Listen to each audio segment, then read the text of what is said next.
जैसे ही शालिनी घर से निकलती है, कोई फ़ोन पर करता है, शालिनी देशमुख घर से बाहर निकल रही है, उठा लो। यानी शालिनी पर हमला या किडनैपिंग की साजिश चल रही है। करण कुलकर्णी की परिवार सामने से सभ्य दिख रहा है, लेकिन पीछे से खतरनाक चल रहा है। शालिनी मानसिक तनाव के बीच भी मजबूत खड़ी है। करण की परिवार उसे तोड़ने की कोशिश कर रहा है। कबीर की जेल और रिसेप्शन की बातें जानबूझकर उसे चोट पहुंचाने के लिए ही की जा गई, और वो अब शालिनी सीधे खतरे में है, क्योंकि उसके अपराध अपकरण की योजना बनाई जा चुकी है।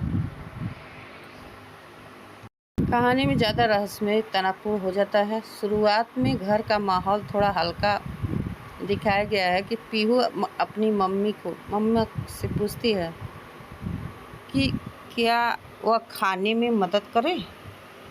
इससे लगता है कि शालिनी और उसका परिवार सामान्य रहने की कोशिश करे, ताकि बच्चों को डर महसूस ना हो।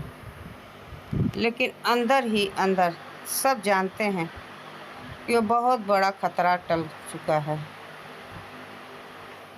जब करण कुलकर्णी का नाम आता है तो पापा तुरंत पीहू को चुप रहने के लिए कहते हैं। वह नहीं चाहते कि बच्ची की असली सच्चाई पता चले। इसके बाद सीन करण कुलकर्णी की जिस तरफ आता है, वह पूरी तरह उलझ और डर में है। उसे समझ नहीं आता उसके भेजे हुए अपराधी कहाँ गायब हो गए, क्यों कोई खबर नहीं आई, और शालिनी इतनी शांत कैसे है। वह खुद मानता है कि उसके लोग खतरनाक अपराधी थे, जो हत्या करने से भी नहीं डरते हैं।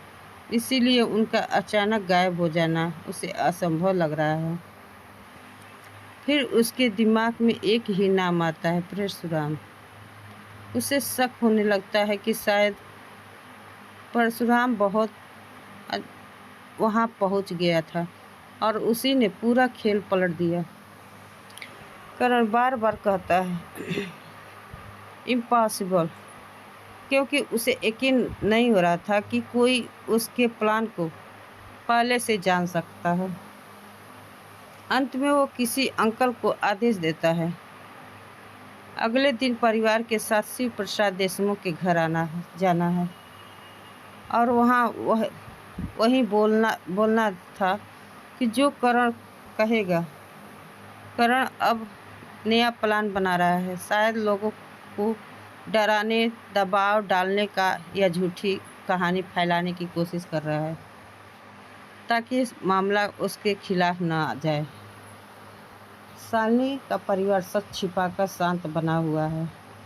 करण कुलकर्णी पहली बार असहाय महसूस कर रहा है।